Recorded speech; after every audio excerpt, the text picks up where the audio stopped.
سلام و وقت بخیر. امیدوارم حالتون خوب باشه. صدا و تصویر الان باید اوکی باشه، درسته؟ خیلی هم عالی. با تحلیل کامل سوالات ریاضی انسانی در آزمون قلمچی 4 آبان ماه در خدمتتون هستیم. بریم سراغ سوالاتش. 10 سوال در پایه 12 از مباحث شمارش و بخشی از احتمال که اون بخشی مربوط میشه به قسمت فضای نمونه‌ای در واقع داشت. سوالات مهم آزمون 12 ما قسمت شمارشش هستش. قسمت احتمالش خیلی در ساختار کنکور مورد هدف طراحان نبوده و خب بیشتر ساختار به این صورت بوده که سوالات مهمتری رو مد نظر داشته همیشه وقتی طراح.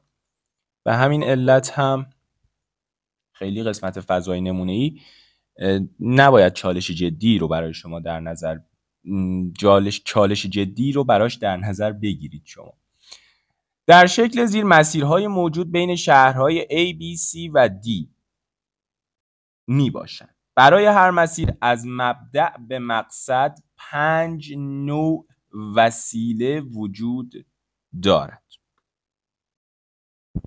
5 نوع وسیله وجود داره. حسن به چند حالت میتونه از شهر A به شهر D بره، یعنی از اینجا بیاد به اینجا، به شرطی که از هر وسیله نقلیه حداکثر یه بار استفاده کنه. ببین، برای هر مسیر 5 نوع وسیله نقلیه وجود داره.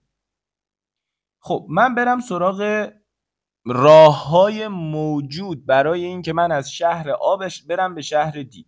یکیش اینه که آقا از آ مستقیم بیام برم به دی، یعنی این مسیر از اینجا به اینجا. یکیش اینه که بیام از آ به بی، بعد از بی بیام به دی. درسته؟ اینم یه مسیر میشه دیگه. خب یه مسیر دیگه ای هم وجود داره. از آ برم به بی، از بی بیام به سی، از سی بیام به دی. پس میشه از آ به B، از B به C، از C به D. بریم سراغ حساب کردن حالت ها. آقا از آ به D چند تا مسیر وجود داره؟ چند حالت مسیر وجود داره که من از آ برم به D؟ 3 حالت مسیر وجود داره. چند تا انتخاب دارم برای وسیله نقلیم؟ من میخوام آقا از آ برم به D. چند تا انتخاب برای وسیله نقلیم دارم؟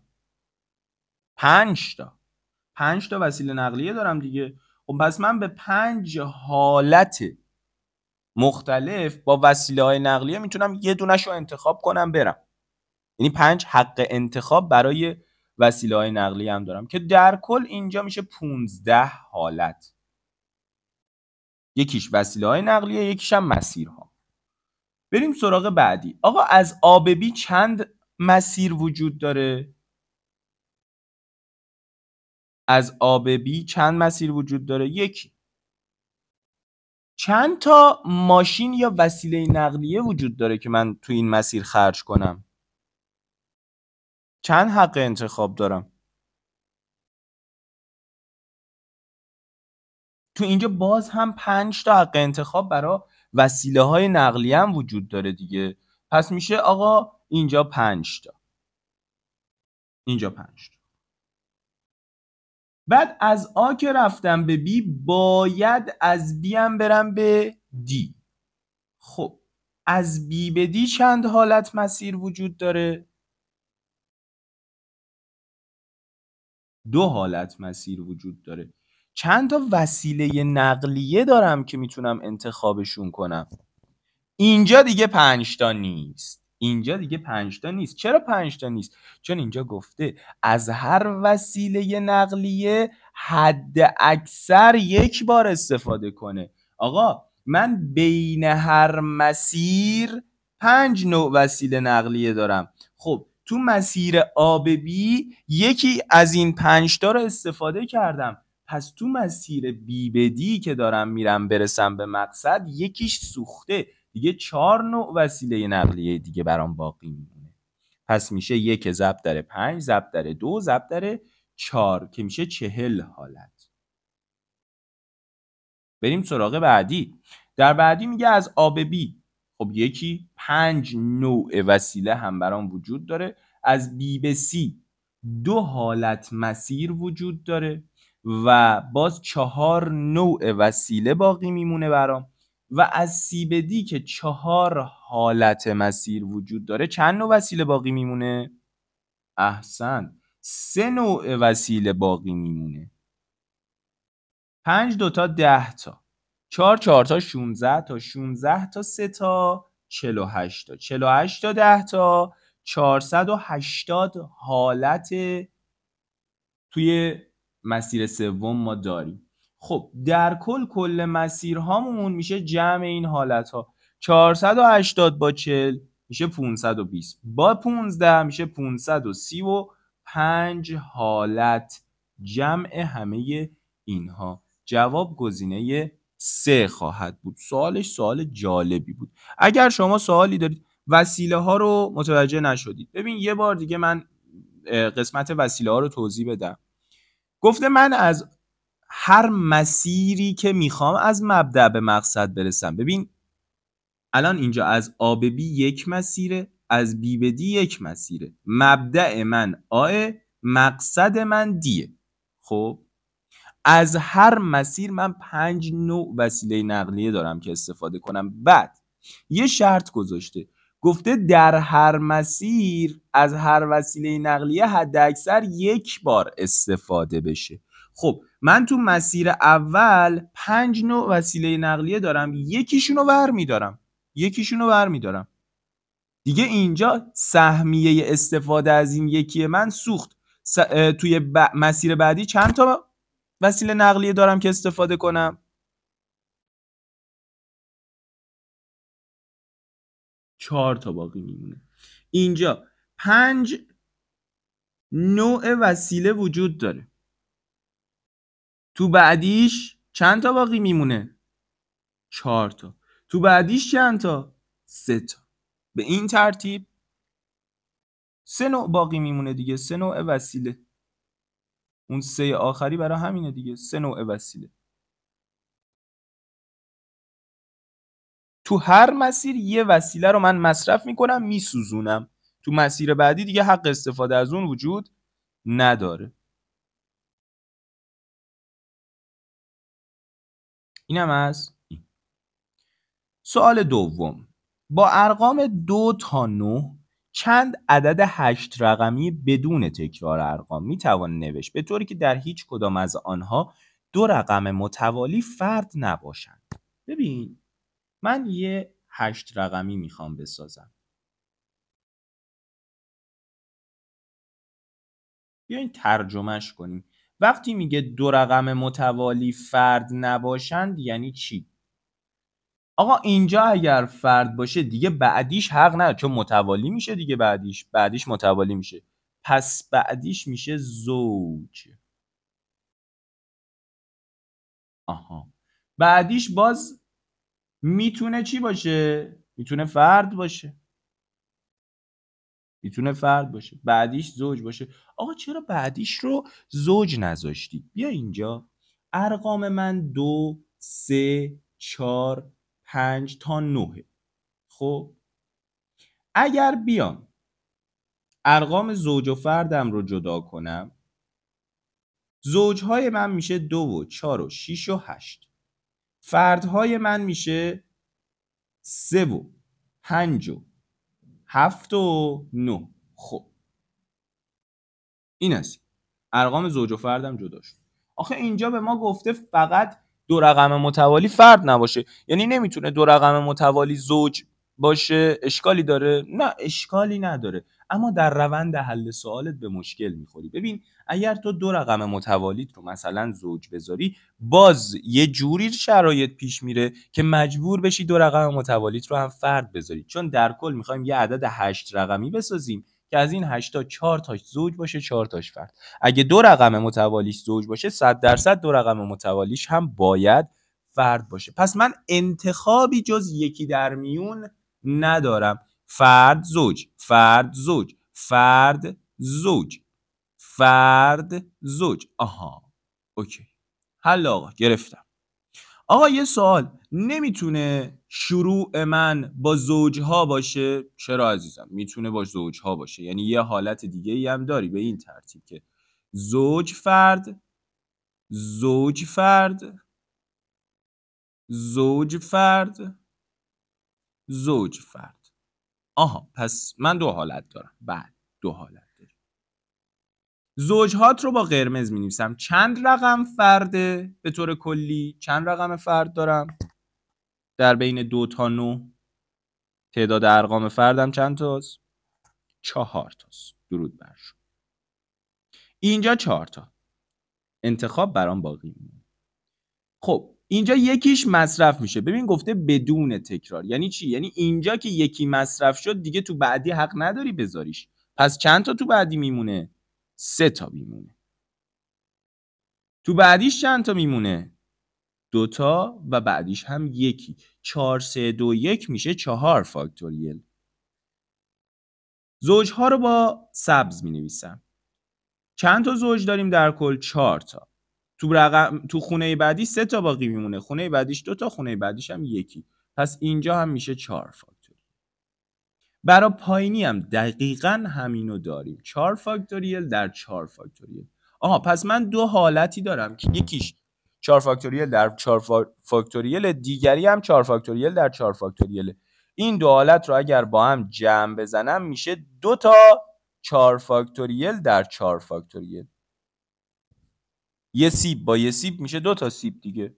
اینجا هم 2 تا 4 فاکتوریل در 4 فاکتوریل با هم جمع بشن میشه 2 تا 4 فاکتوریل در 4 فاکتوریل که اینجا میشه 24 ضرب در 24. 4 فاکتوریل میشه 24 دیگه که میشه 576. 2 تا 576 هم میشه 1152. جواب گزینه 2.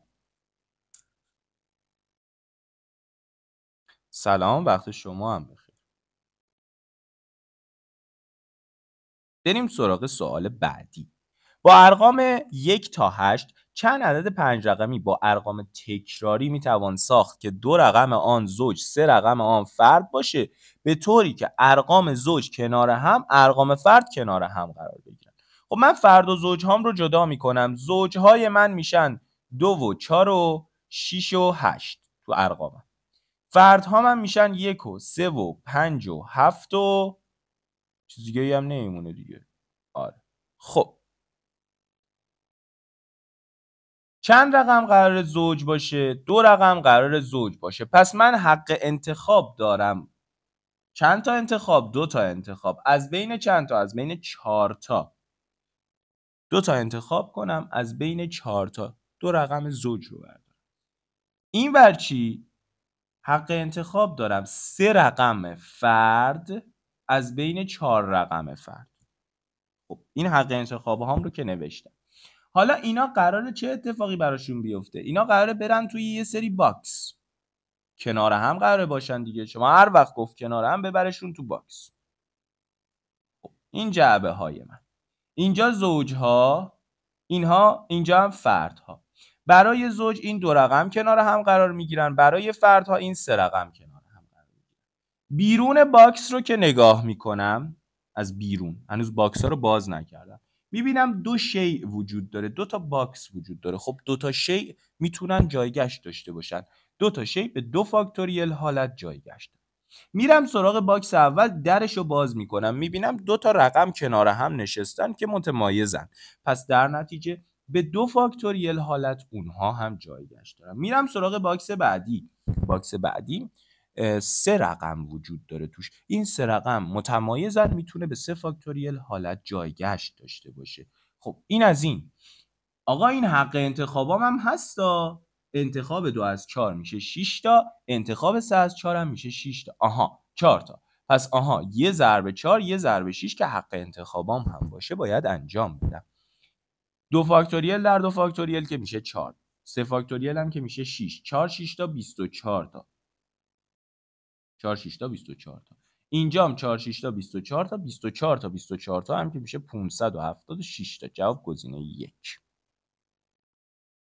پس چی شد؟ این 4 و 6 اینجا میشه انتخاب 3 تا فرد از بین 4 فردت 4 رقم فردت. اینجا هم شد انتخاب 2 رقم فرد، 2 رقم زوج از بین 4 رقم زوجت. اینجا هم که بحث جایگشتش.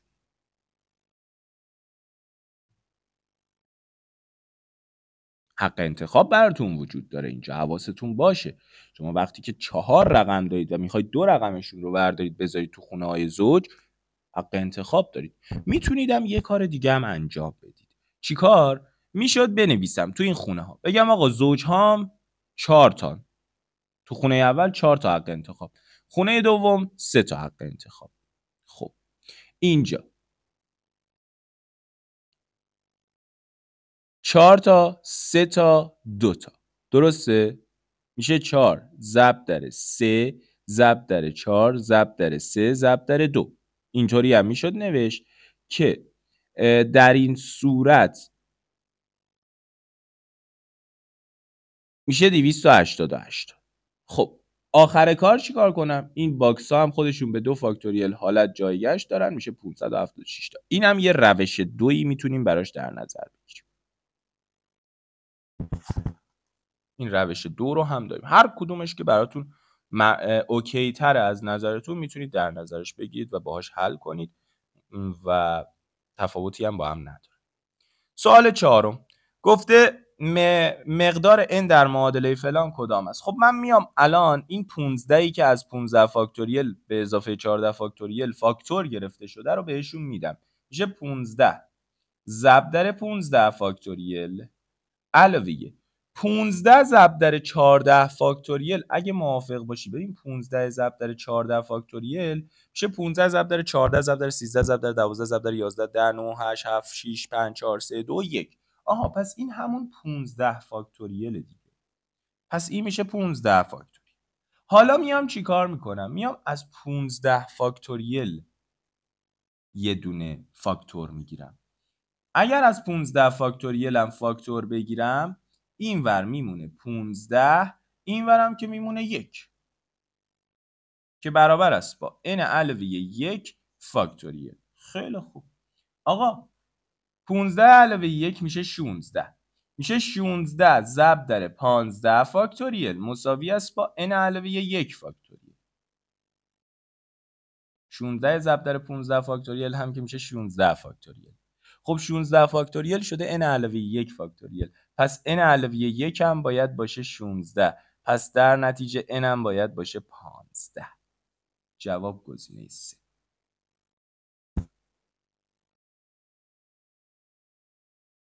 یه لحظه اجازه بدید.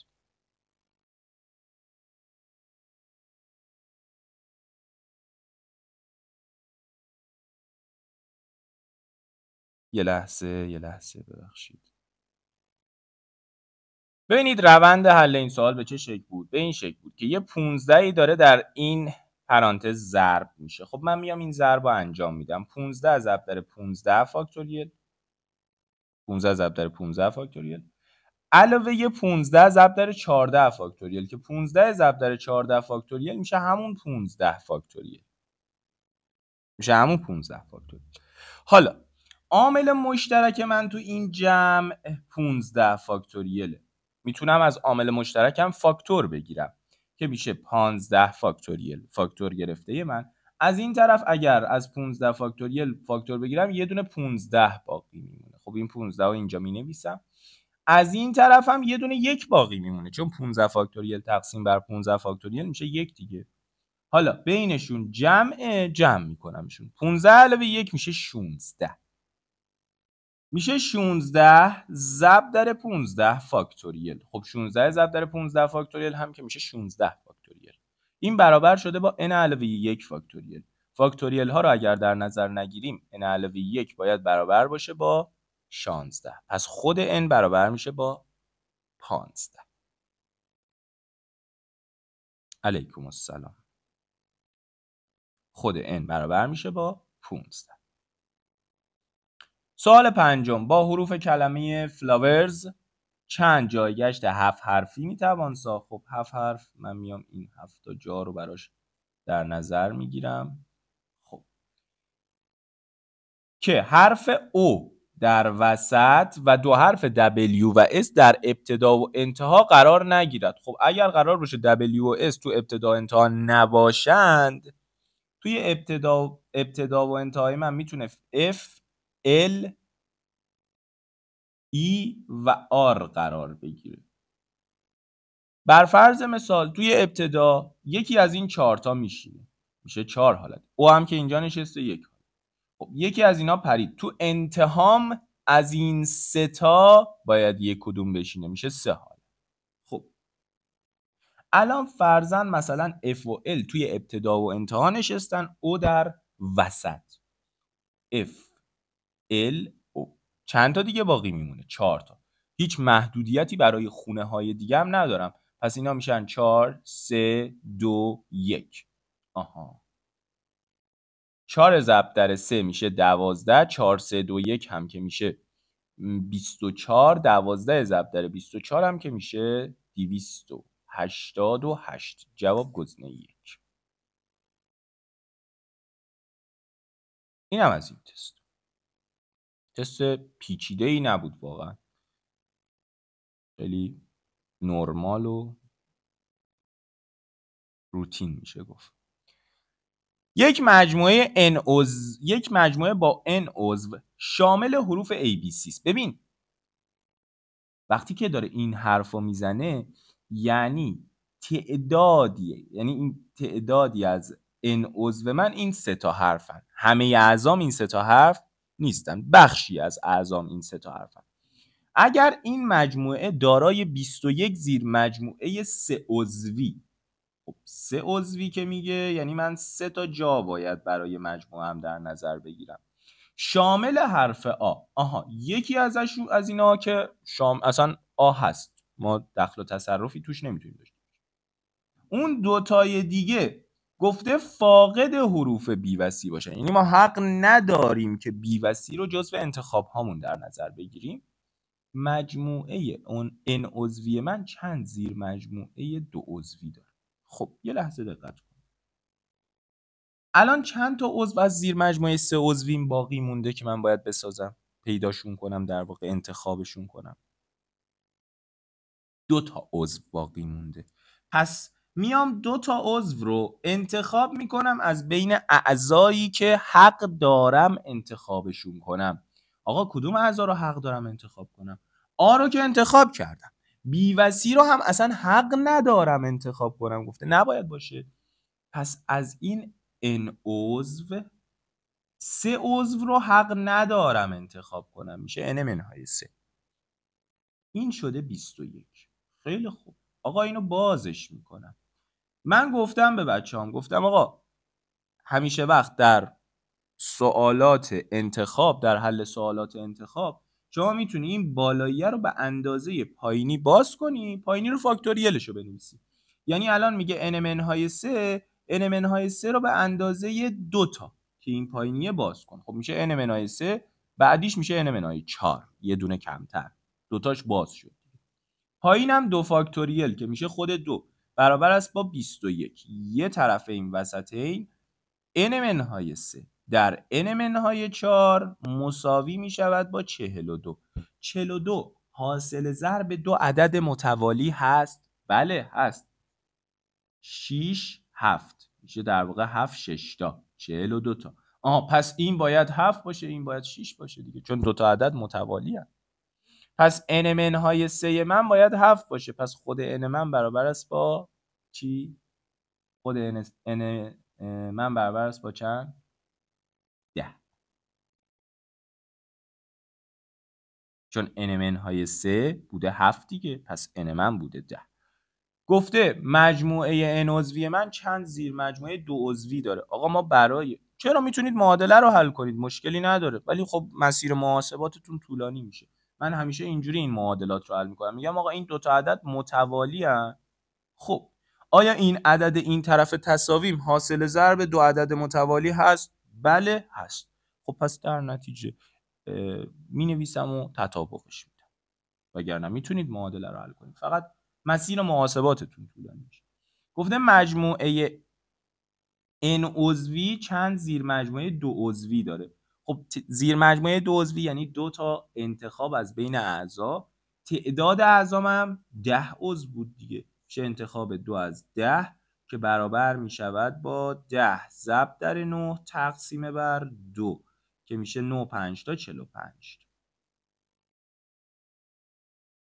اینم از این سوال. سوال ششم هم بررسی شد. بریم سراغ سوال هفتم.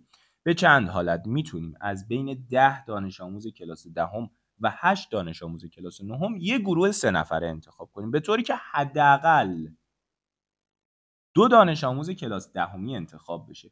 وقتی میگه حداقل 2 دانش آموز کلاس دهمی یعنی یا 2 تا یا بیشتر. خب بیشتر تا کجا؟ تا وقتی که تعداد انتخاب هام تموم بشه. کل انتخاب هام 3 نفره، پس میشه یا 2 دهمی یا بیشتر که در کل 3 تا انتخاب دارم، پس میشه 3 دهمی. این است. اگر 2 دهمی باشه من میخوام گروه 3 نفره انتخاب کنم، یه نفر کمه، پس اون 1 نفر رو میدم به نهمی ها. حالا میرم سراغ حلش. میگم آقا 2 دهمی 1 نهمی میشه انتخاب 2 از بین 10 تای دهمی ها و 1 از بین 8 تای نهمی ها که 2 از 10 میشه 45، 1 از 8 هم میشه 8. 3 تای دهمی هم که میشه انتخاب 3 از 10 دیگه تموم شد و رفت. 3 از 10 هم که میشه 10 9 8 3 2 1. این با این ساده میشه، این با این ساده میشه. 3 4 تا 12 تا 12 تا 10 تا هم 120 تا. 45 تا 8 تا هم که 4 8 تا 32 تا 320 تا. 5 8 تا هم 40 تا 360 تا. 360 با 120 میشه 480 حالت انتخابی.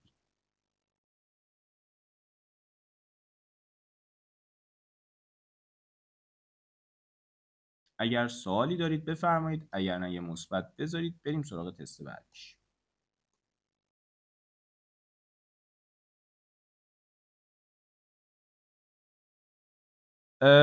ببین ایده‌ای که مطرح میکنی هم از نظری که داری میگی درسته، خب که خب میتونه این بحث گزینش کردن رو تحت تاثیر قرار بده. از یه طرف مفیده، میدونی هم فایده داره هم ضرر. هیچ طرحی رو نمیتونیم بگیم آقا فایده صرف داره. از این جهت که به هر حال من میگم همیشه وقتم گفتم مسیر کنکورهای روتین مثل کنکور اردیبهشت، مثل کنکور تیر ماه 403، مثل کنکور تیر 401، مثل کنکور 99، مسیر کنکورهای روتین از کتاب جدا نیست. یعنی دانش آموزی که به فکر این باشه که بر کتابش مسلط باشه مطمئنا نتیجه خیلی خوبی رو در کنکورش هم خواهد گرفت. پس از این جهت میتونه مفید باشه.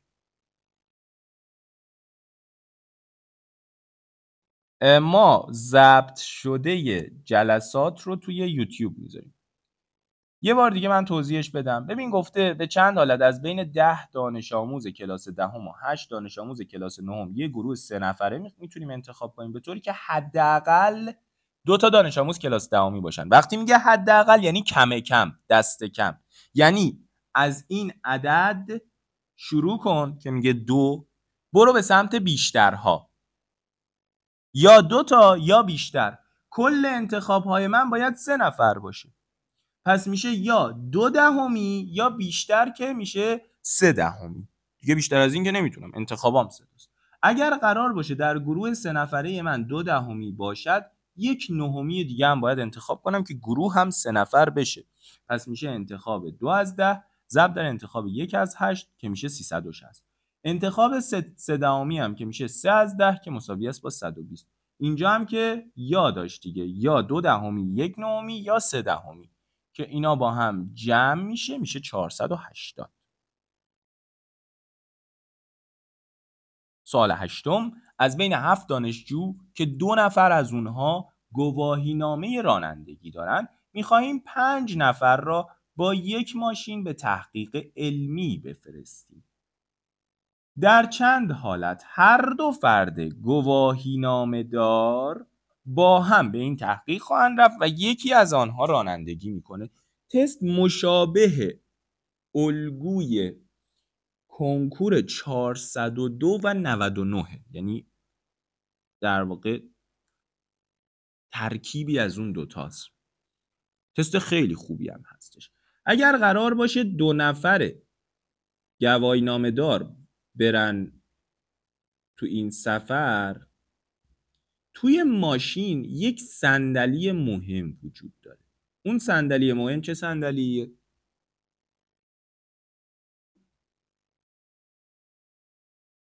صندلی راننده. احسن. در ماشین صندلی راننده رو شما باید یک صندلی مهمی که شرط داره در نظر بگیرید. باید صندلی که شرط داره در نظر بگیرید و این صندلی رو باید پر کنید. چطور پر کنید؟ با افرادی که گواهی نامه دارن. چند نفر گواهی نامه دارن؟ 2 نفر. پس صندلی راننده 2 نفرش پر میشه. خب این است. 2 نفر به این صورت توسط صندلی راننده پر میشه. یعنی 2 حالت انتخابی وجود داره. حالا از بین اون 2 نفری که گواهی نامه دارن 1 نفر باقی مونده. درسته؟ 1 نفر باقی مونده. اون 1 نفر رو چیکار کنیم؟ به نظر شما با اون 1 نفر ما چیکار کنیم؟ چون اون حتما باید باشه. آره دقیقا اون حتما باید باشه. آیا موافقید که اون 1 نفر الان براش حق انتخاب وجود داره که کدوم صندلی رو انتخاب کنه؟ اینو با من موافقید؟ الان اون 1 نفر 4 تا صندلی جلو روشه که حق انتخاب داره یک کدوم از این صندلی‌ها رو پر کنه. آها، پس در نتیجه یه انتخاب 1 از 4 برای اون 1 نفر ما داریم که باید در نظر بگیریم. خب حالا فرض میگیریم میشه 4 دیگه. فرض میگیریم با وجود اون 4 حالت، پس این 4 رو در آخر باید بیایم ضرب. اون بنده خدا یکی از این صندلی‌ها رو پر کرد. مثلا این صندلی رو پر کرد. ما 4 حالت انتخابیش رو هم این طرف در نظر گرفتیم. حالا 3 نفر دیگه میخوان 3 تا صندلی دیگه رو پر کنن. میشه 2 ضرب در 1 ضرب در 3 ضرب در 2 ضرب در 1. این 4 هم که میشه تعداد چی میشه؟ بذار این پایینش بنویسم. حق انتخاب صندلی برای آن فردی که گواهی نامه دارد. آیا من درست 3 تا صندلی دیگر رو پر کردم؟ نه عزیز من، اشتباه پر کردم. چرا اشتباه پر کردم؟ من تکلیف اون 2 نفر رو که مشخص کردم. کل دانشجوهای من چند نفر بودن؟ 7 تا دانشجو بودن آقا. 2 نفرشون نشستن. پس اینجا 5 حالت نفر میتونه بشینه. اینجا 4 تا، اینجا 3 تا. اینجا 5 تا، بعدی 4 تا، بعدی 3 تا. حالا درست شد. بنویسیمش، حساب کنیم. 2 5 تا 10 تا، 10 4 تا 40 تا، 40 3 تا 120 تا، 120 تا 4 تا هم 480 تا. جواب گزینه 1. شرط میبندم تعداد زیادی از این بچه‌ها این انتخاب 1 از 4 یادشون رفته حساب کنن. این انتخاب 1 از 4 رو یادشون رفته انتخاب کنن، حساب کنن. حساب و کتاب کردن، 1 از 4 رو حساب نکردن، شده 120. زدن گزینه 3. اتفاقا تو گزینه هم هستش. یه بار دیگه من روند رو توضیح بدم. ببین ما 7 تا دانشجو داریم. 7 تا دانشجو داریم. از بین، پس ببین این تیکه رو من مشخص میکنم، میگم دام سوال. 7 تا دانشجو داریم. از بین این 7 تا 2 تاشون اصلا خونشون رنگیه. اصلا ما دوست داریم ببریمشون. ما این 2 نفر رو دوست داریم ببریم اینجا. خب میگیم آقا 2 تا صندلی برای اینا باید کنار بذاریم که اتفاقا این 2 تا هم گواهی نامه دارن. پس یکی از اون 2 تا باید بره تو صندلی گواهی نامه، یعنی تو صندلی راننده که برای صندلی راننده 2 حالت نفر به وجود میاد. اون نفر دیگه‌ای که باید با ما بیاد میاد نگاه میکنه میگه آقا یه نفر که نشست جای راننده، منم که باید باشم. چه اتفاقی برام افتاده؟ 4 حالت انتخابی برام وجود داره از بین صندلی‌ها. پس این 4 حالت انتخابی. حالا فرض میگیریم بعد از اینکه این 4 حالت انتخابی رو حساب کردیم، اون یک صندلی رو انتخاب کرد، مثلا صندلی دوم رو انتخاب کرد. خب دیگه این یک حالت نفر میتونه اینجا بشینه چون مال اونه و 3 صندلی خالی دیگه باقی میمونه برای افراد دیگه ای که میخوان بیان. اون افراد دیگه چه اتفاقی براشون افتاده؟ 7 دانشجو بودن، 2 تاشون که نشستن. پس تو صندلی‌های دیگه 5، 4 و 3 حالت نفر دیگه میتونن بشینن. سوالش خیلی سوال خوبی بود واقعا و دامدار بود. ارزش مارک کردن به نظرم داره، ارزش چندین و چند بار بررسی کردن داره. نکته خیلی خوبی رو میتونست به شما یاد بده. سوال نهم، فضای نمونه‌ای آزمایش پرتاب n علاوه 3 سکه دارای 256 برآمده. هر سکه 2 برآمد داره. پس در نتیجه n علاوه 3 سکه 2 به توان n علاوه 3 حالت فضای نمونه‌ای برای من ایجاد میکنه که این برابر است با 256. آقا من میدونم 256 هست 2 به توان 8. اگر نمیدونی بنیان رو ببین، اونجا ما جدولش رو هم بهت دادیم. پس در نتیجه n علاوه 3 میشه 8 و n میشه 5. n شد 5. فضای نمونه‌ای آزمایش پرتاب n منهای 2 تاست. خب n منهای 2 تاست یعنی 3 تاست. هر تاست 6 حالت، 3 تاست میشه 6 به توان 3 حالت.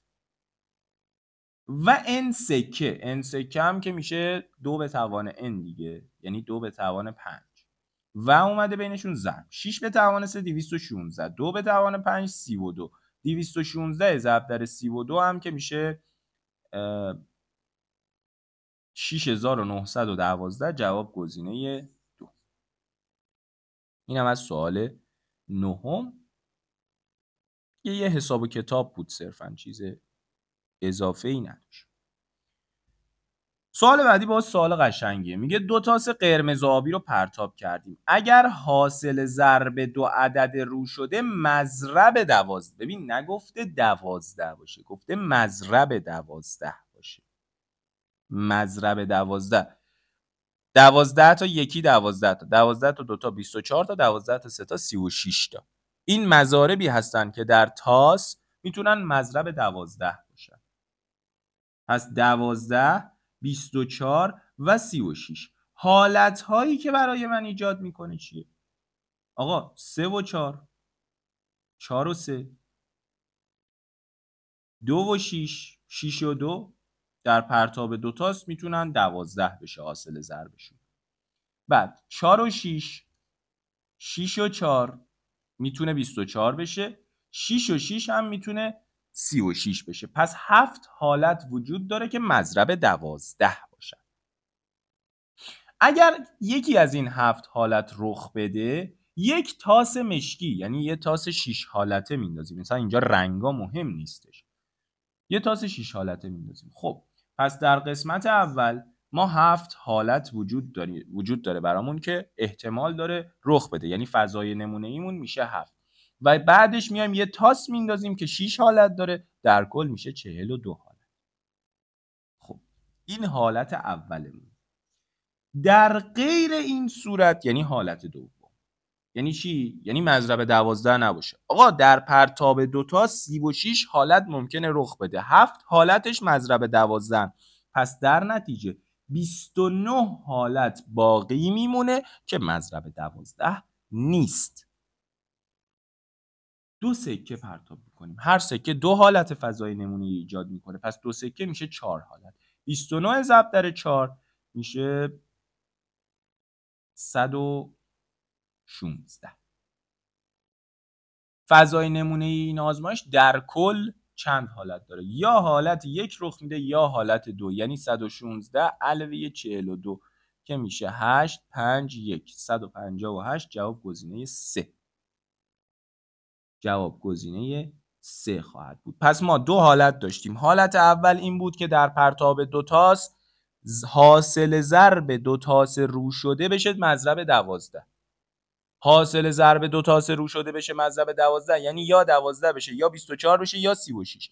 اینا 7 حالت تولید میکنن در پرتاب دو تاس. 7 حالت تولید میکنن. 7 حالتش هم من برات نوشتم ایناهاش. پس فضای نمونه‌ای من میشه 7 حالت که اگر این 7 حالت یک کدومش رخ بده یه تاس مشکی بعدش میندازیم. خب تاس مشکی هم 6 حالت داره. این تاس مشکی 7 ضرب در 6 حالت میشه 42 حالت. این در حالت اول. حالت دوم در غیر این صورته. در غیر این صورت یعنی مضرب 12 نباشه. آقا ما دو تا تاس رو پرتاب کردیم. دو تا تاس 36 حالت ایجاد میکنه. 7 حالتش مضرب 12 بود. 29 حالت دیگهش میشه مضرب غیر 12. یعنی در غیر این صورت این 29 حالت از 36 حالت. دو سکه بخوایم پرتاب کنیم اینم که میشه دو سکه من که 4 حالت میشه 116. 116 با 42 میشه 158.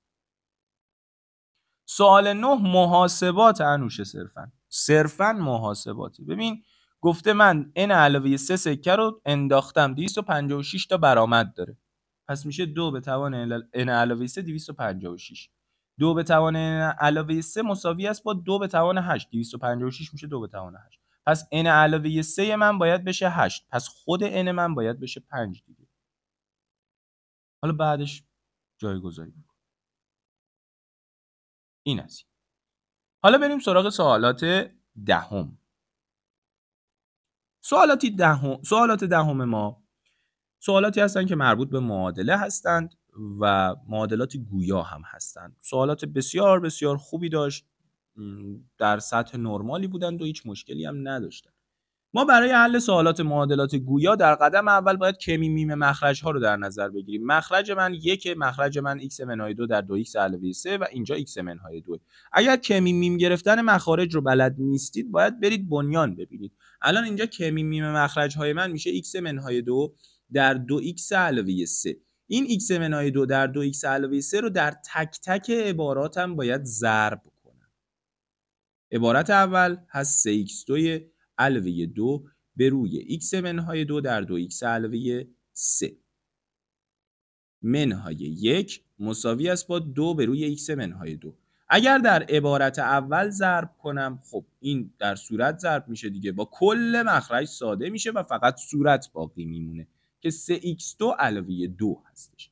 اگر این عبارت رو بیام در عبارت دوم داخل پرانتزم ضرب کنم یه منهای 1، یعنی کل این عبارت میاد در منفی 1 ضرب میشه. خب x منهای 2 در 2x علاوه 3 میشه 2x2 منهای x منهای 6. اگر در 1 منهای 1 ضرب بشه میشه منفی 2x2 مثبت x مثبت 6 مساوی است. حالا اگر در این عبارت بخواد ضرب بشه باز x منهای 2 با x منهای 2 ساده میشه 2x علاوه 3 باید در 2 ضرب بشه که میشه 4x علاوه 6. دیگه میرم سراغ ساده سازی. آقا طبق قاعده تقابل این مثبت 6 با این مثبت 6 میپره. 3x2 با منهای 2x2 میشه یه دونه x2. مثبت x هم اینجاست. 4x بیاد این طرف میشه منفی 4x با مثبت x میشه منفی 3x. یه مثبت 2 هم که باقی مونده این جلو میذارمش مساوی است با 0. خیلی هم عالی.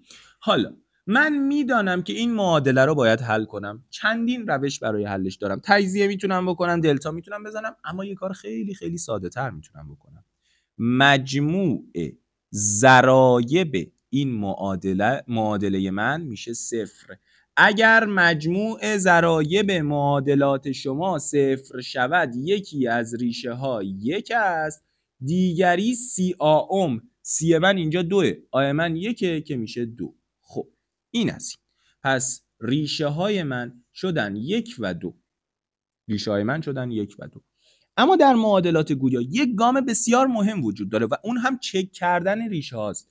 باید برید این ریشه هایی که به دست آوردید رو چک کنید، ببینید آیا ریشه مخرجتون نیستن؟ آیا مخرج رو صفر نمی‌کنن؟ چرا آقا x مساوی با 2 رو اگر من اینجا بذارم مخرجم میشه صفر، اگر اینجا هم بذارم مخرجم میشه صفر، پس این میشه غیر قابل قبول. یه دونه قابل قبول داره. تعداد جواب ها رو از من خواسته، پس یه دونه جواب گزینه 4. تست مشابه تست کنکور سراسری 403 هستش. دقیقاً الگو همون الگوه. این از این. سوال 12 به ازای کدام مقدار m x مساوی با منهای 2 جواب معادله هستش. من به دانش آموزام همیشه وقت توی این سبک سوالات گفتم وقتی که ریشه رو بهت میدن بدون اینکه شک کنی سریع برو ریشه رو بنداز به جای ایکسات. سریع برو ریشه رو بنداز به جای ایکسات. x2 x منهای 2 x تو منهای 2. اگر به توان 2 برسه میشه منهای 2 به توان 2 که میشه 4 علاوه 3m. به جای ایکسات فقط میتونی بذاری دیگه، به جای امت که نمیتونی بذاری. به روی منفی ام منهای ایکس من منهای 2 به روی منهای 2 میشه 1 مساوی است با ایکس من منهای 2 در ایکس علاوه 1 میشه منهای 1 منهای 2 در منهای 1 میشه مثبت 2 به روی منفی 3m. خب الان یک معادله گویا داری، مخرج تو منفی m 1 و منفی 3m که میمیم مخرج ها چی میشه؟ میشه منفی 3m. همه عباراتت رو در منفی 3m باید ضرب کنی. اگر عبارت اولت رو در منفی 3m ضرب کنی، خب منفی m هاش که میپره فقط 3 میمونه. این 3 رو باید بیای در صورتت ضرب کنی. 3 در 4 علاوه 3m میشه 12 علاوه 9. همه رو در یک منفی 3m داریم ضرب.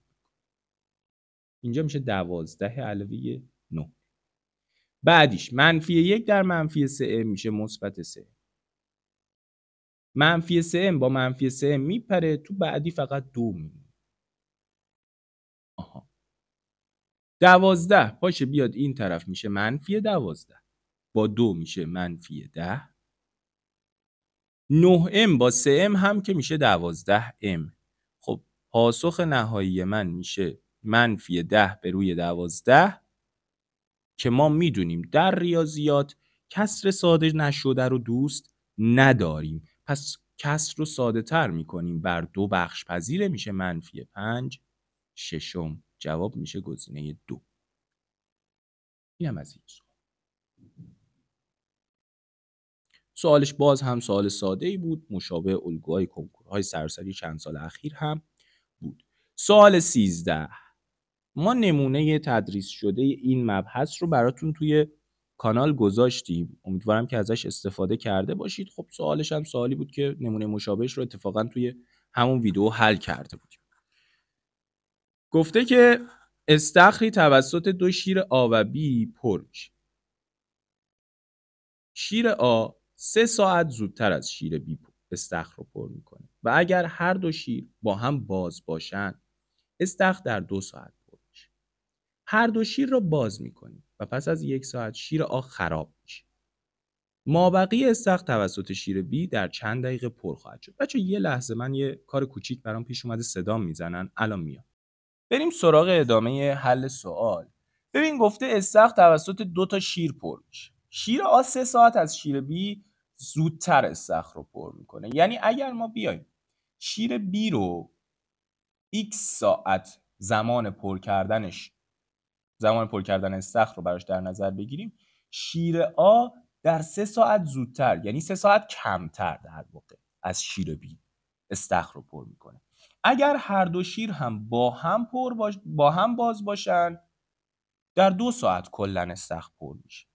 هر 2 شیر رو باز میکنیم و پس از 1 ساعت شیر آ خراب میشه. یه لحظه دقت کن. اول از همه طبق همون قاعده‌ای که توی اون ویدیوها هم بهتون کامل آموزش دادم، گفتم آقا ما میایم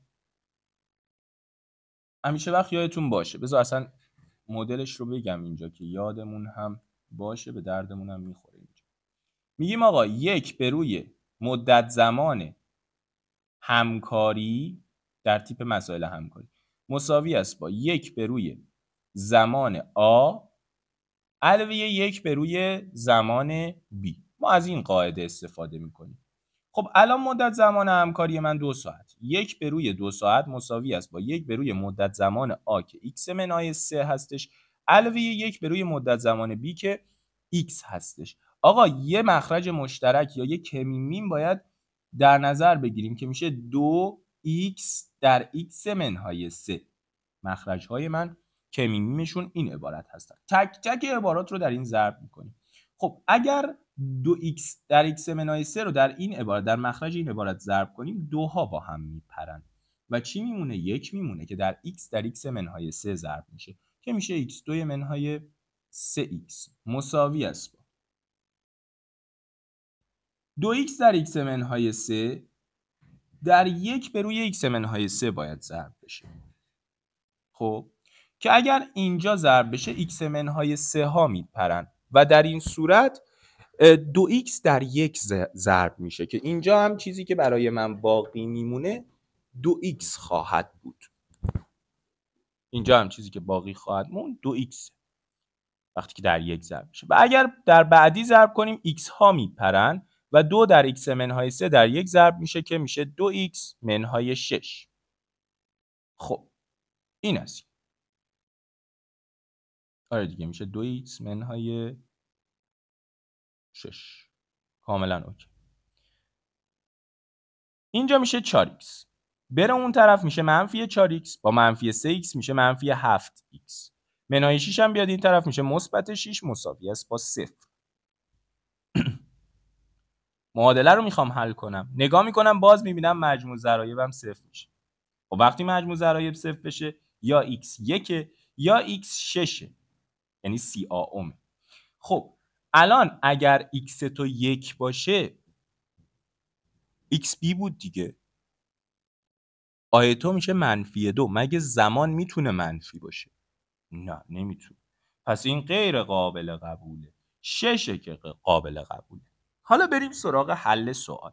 پس آقا مدت زمان B شد 6 ساعت، مدت زمان A شد 3 ساعت.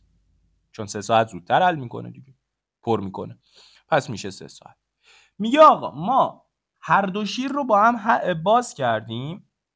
1 ساعت بعد شیر آ خراب شده، از کار افتاده.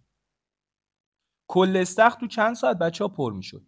توسط اینکه هر دو شیر با هم باز باشن کل استخر تو چند ساعت پر میشد؟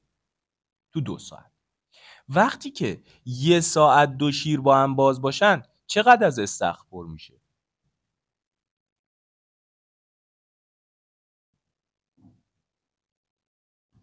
اگر کل استخر در 2 ساعت پر بشه در 1 ساعت چقدر از استخر رو میتونن پر کنن؟ نصفشو دیگه. آها پس در 1 ساعت چقدر از استخر پر میشه؟ نصف استخر پر میشه. نصفه باقی مونده استخر باقی میمونه که باید خود بی پرش کنه. خب من میگم آقا کل استخر رو بی در 6 ساعت پر میکرده. نصفش رو در نصف 6 ساعت یعنی 3 ساعت پر میکنه. ما بقیه استخر در چقدر پر میشه؟ در 3 ساعت. سوال پرسیده در چند دقیقه؟ در 3 تا 60 دقیقه یعنی 180 دقیقه. جواب گزینه 1.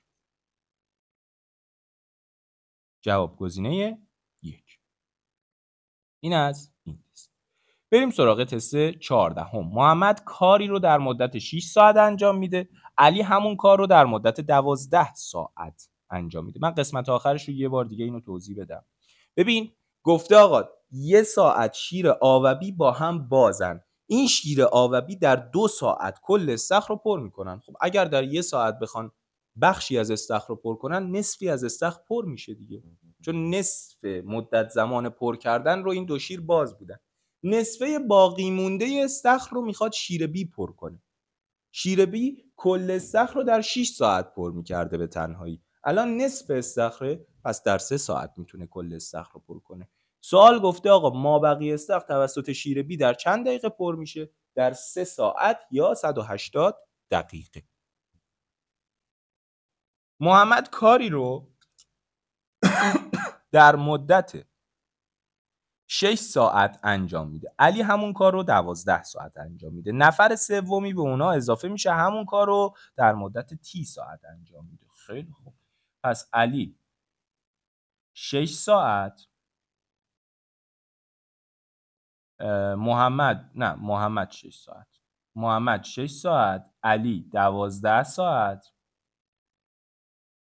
مثلا آقا یه نفر سومی مثلا غلام در 30 ساعت. اگه 3 نفر با هم کار کنن، کار در مدت 2 ساعت انجام میشه. پس میشه 1/2 مساوی است با 1/6 علاوه 1/12 علاوه 1/T. تموم شد و رفت. از همون قاعده استفاده کردم. خب 1/6 علاوه 1/12 مخرج مشترک 12 میگیرم، این میشه 2/12 با 1/12 میشه 3/12 بر 3 ساده میشه 1/4. 1/4 بره اون طرف میشه -1/4 با 1/2 باز مخرج مشترک 4 میشه 2/4 منهای 1/4 که میشه 1/4. آقا 1/4 برابر شده با 1/3. خب صورت‌ها که با هم برابرن، مخرج‌ها هم باید با هم برابر باشن. 4 برابر میشه با تی. جواب گزینه 2. خیلی سریع و تند حساب و کتاب میکنیم. فقط یک کیک رو بین چند نفر تقسیم کردیم، به هر یک مقدار مساوی رسید. تست مشابه تست کنکور سراسری 403. پس از نیم ساعت یک نفر و پس از 1 ساعت 2 نفر دیگر به این جمع اضافه میشه. یعنی در کل 3 نفر اضافه شد.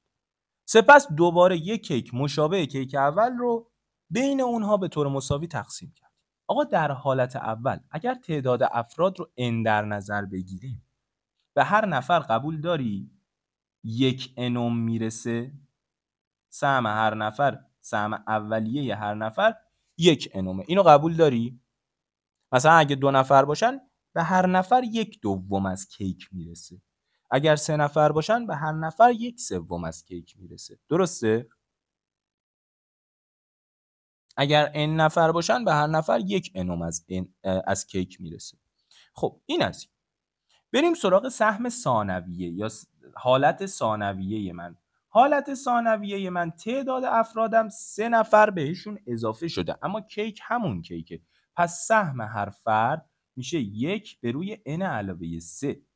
تعداد اولیه n نفر بوده، 3 نفر بهشون اضافه شده، میشه 1/n-3. دقیقاً ما این سوال رو داشتیم توی همون ویدئویی که براتون گذاشته بودیم. خب این از این. گفته پس از اضافه شدن این افراد به هر یک 1/6 کمتر رسیده. به هر یک 1/6 کمتر رسید. آها، میگه اگر این 3 نفر اضافه شدن، خب به هر یک 1/6 کمتر از حالت قبلی رسیده. پس اگر من بیام به اینا 1/6 اضافه تر بدم، میرسم به سهم اولیم. من اگر به اون سهم ثانویه به اندازه 1/6 اضافه کنم، میرسم به سهم اولیه. خب دیگه این الان قراره فقط حلش کنیم. یه معادله گویاست. ضرب در 6n در n-3 میکنیم که n-3 با n-3 ساده میشه. اینجا 6n میاد در 1 ضرب میشه که میشه 6n. بعد اینجا 6 با 6 ساده میشه. n در n-3 در 1 ضرب میشه که میشه n2-3n.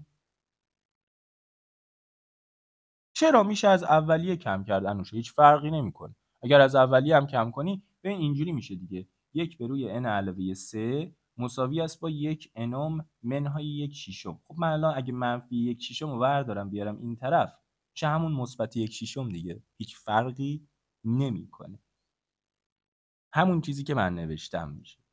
چه از این طرف بوم بنویسیم چه از اون طرف بوم، فقط مثبت و منفیش رو باید حواسمون. اینجام 1 انومه. خب n با n ساده میشه. 1 میاد در 6 در n-3 ضرب میشه که 6 در n-3 میشه 6n-18 در 1 ضرب بشه همون 6n-18. طبق قاعده تقابل این 6n با این 6n میپره، مثبت 18 میاد این طرف میشه منفی 18. پس میشه n2 علاوه 3n منهای 18 مساوی است با 0. این معادله با روش تجزیه حل میشه. 6 و 3 دو تا عدد منن. n علاوه 6 n منهای 3 مساوی است با 0. آقا اگر n علاوه 6 بشه 0 n من میشه منفی 6 که n تعداد افراد نمیتونه منفی باشه. اینجام n مساوی میشه با 3 که تعداد افراد میتونه 3 تا باشه. سوال چی گفته؟ گفته تعداد اولیه چند نفر بودن؟ 3 نفر. جواب گزینه ای. اینم از تست 15 هم. تست 16 هم. باز نمونه مشابه این رو ما حل کرده بودیم. گلدونی داریم از جنس نقره و مس که نسبت جرم نقره خالص به جرم مس خالص اون برابر 7.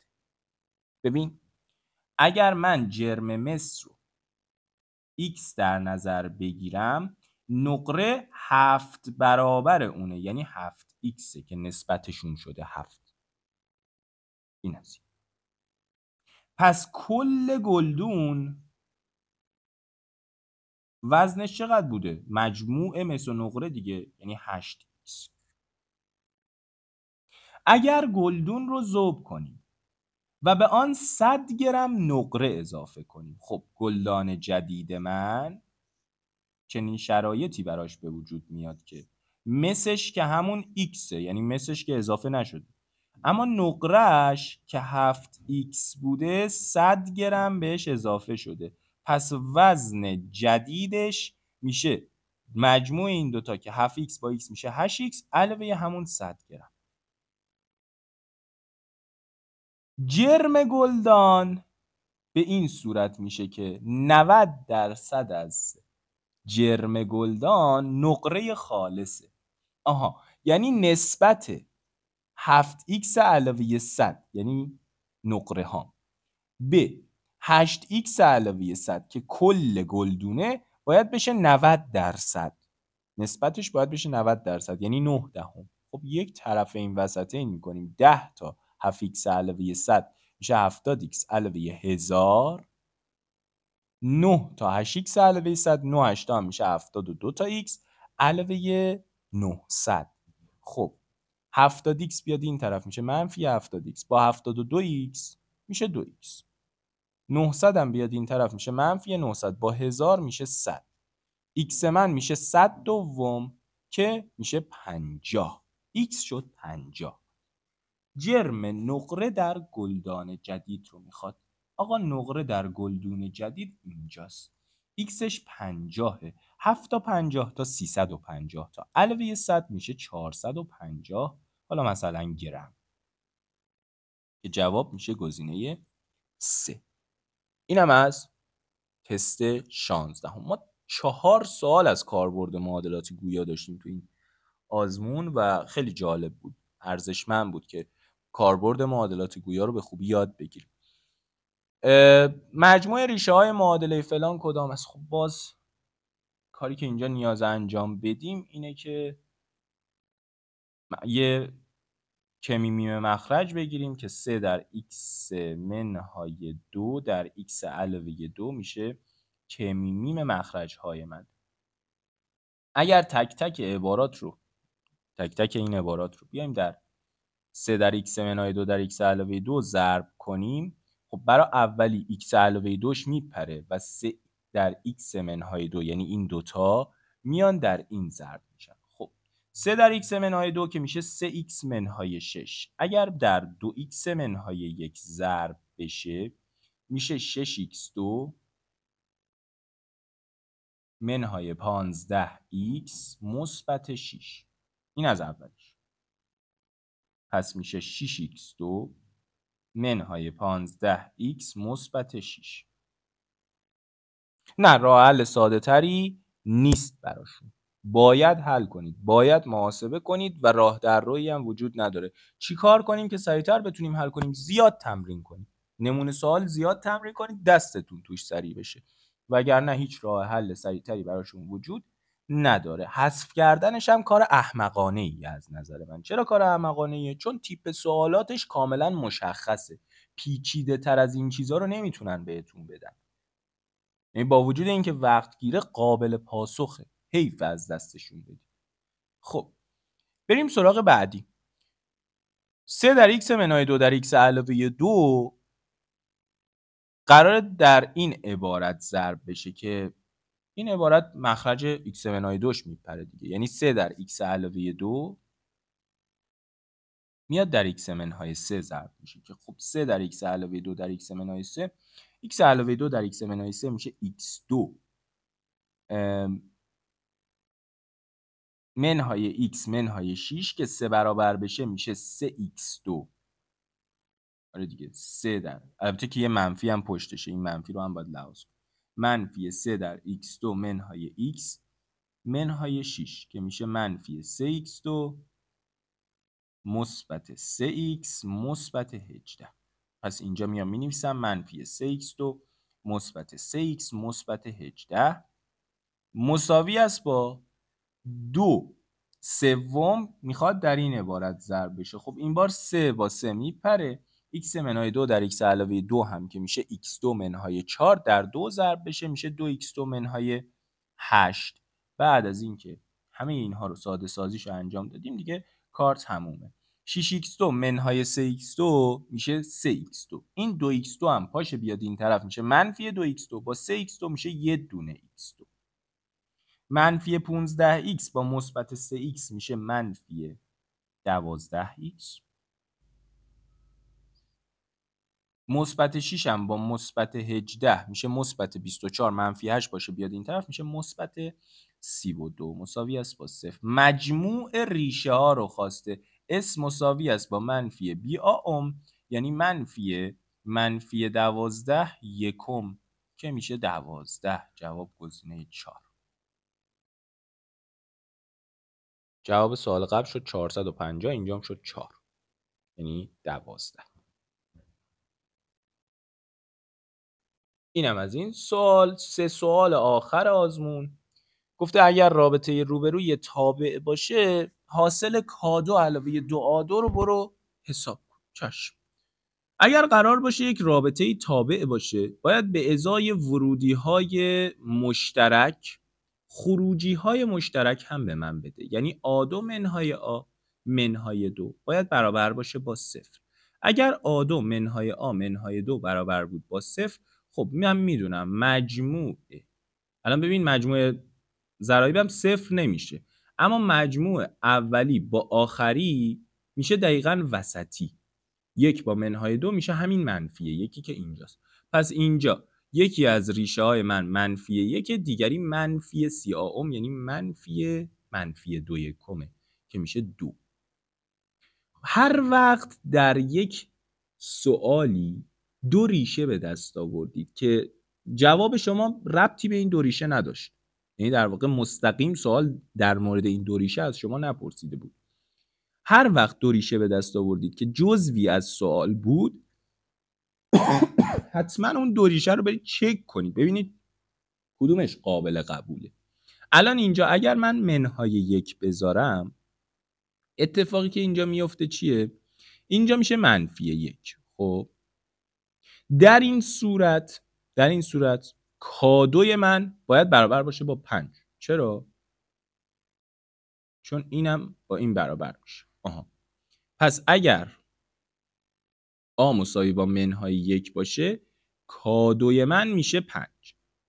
اما اگر A2 باشه چی؟ اگر A2 باشه اینجا میشه چی؟ اینجا میشه 5 دیگه، درسته؟ 2 تا 4 تا علاوه 1 5. و کادوی تو باید برابر بشه با این عبارت یعنی منفی 8. شما جایی سراغ دارید یه عدد به توان 2 برسه بشه منفی؟ آیا جایی همچین عددی رو سراغ دارید که به توان 2 رسیده باشه و منفی شده باشه؟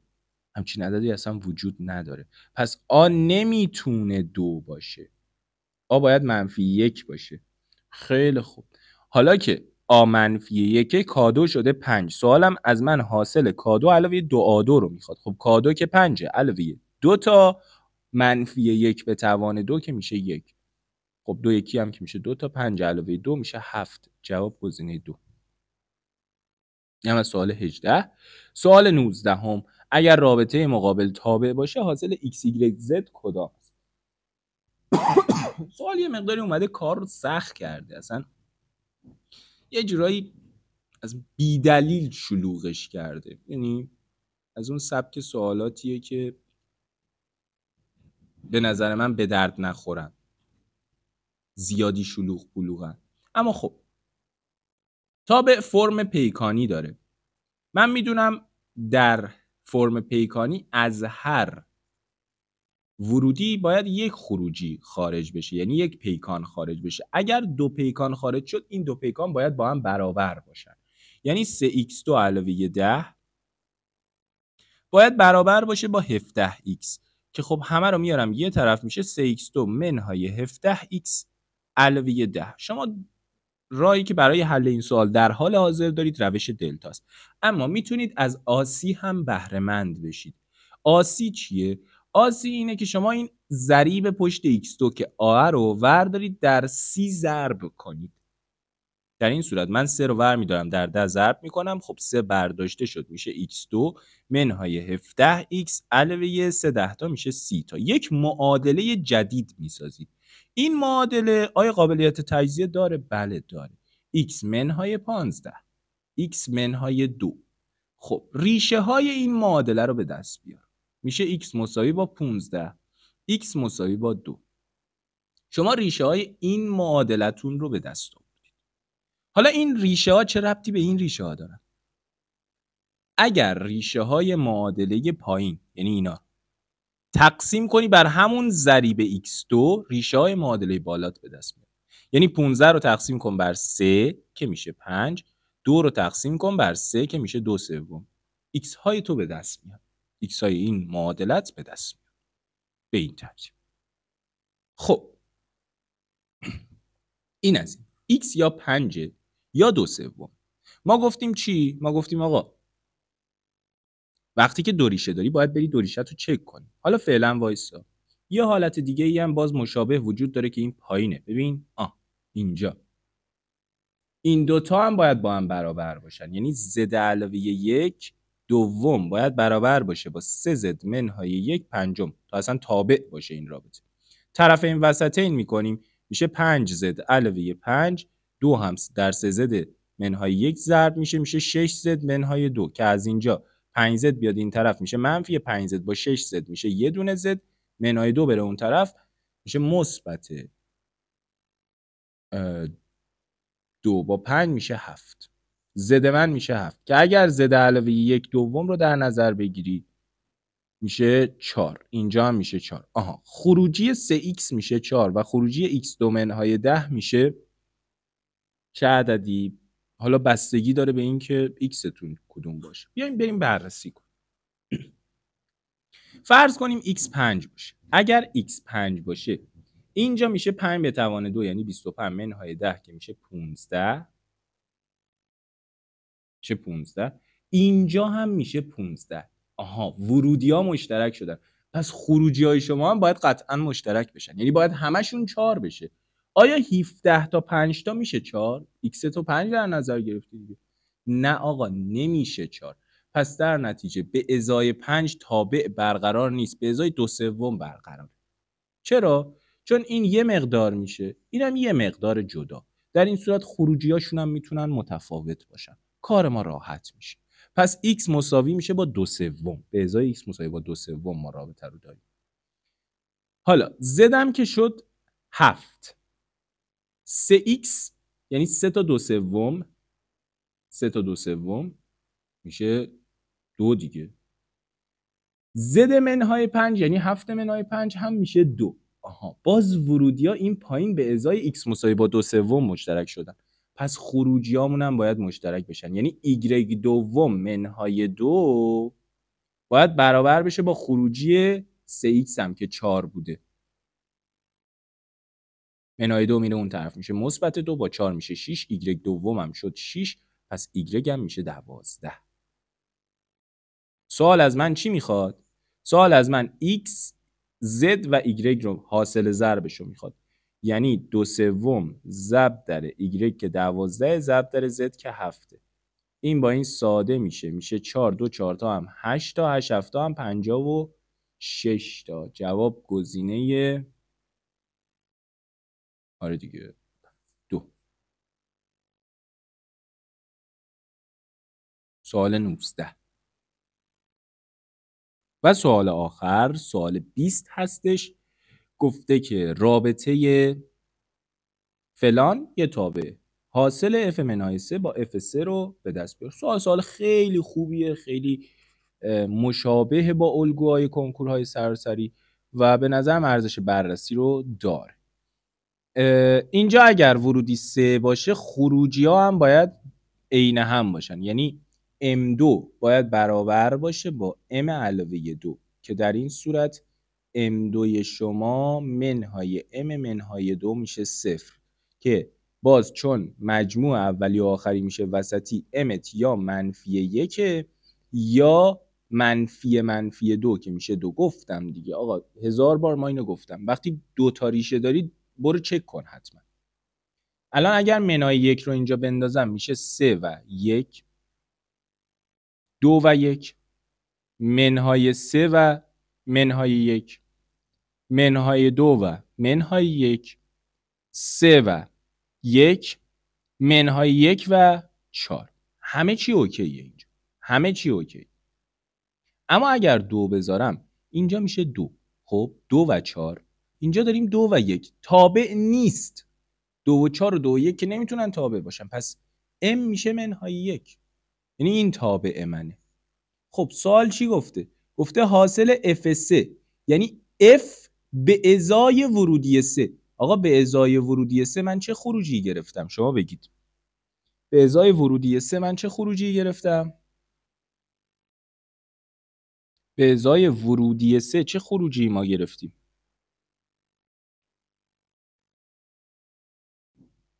یک گرفتیم دیگه. آقا وقتی 3 رو وارد کردیم 1 رو خارج کردیم، پس در نتیجه این میشه 1. به ازای منهای 3 چی گرفتم؟ وقتی که منهای 3 گرفتم چی دادم؟ چی پس گرفتم در واقع؟ آها، وقتی که منهای 3 میدم منهای 1 پس میگیرم، پس اینم میشه منهای 1. حاصل جمع منهای 1 با 1 هم که میشه 0. تمام.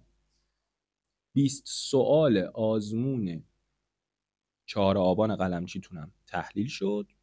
امیدوارم که ازش استفاده کرده باشید. اگر سوالی دارید بنده در خدمتم، اگر هم نه که ما رو به خیر و شما رو به سلامت. خسته‌ام نباشید.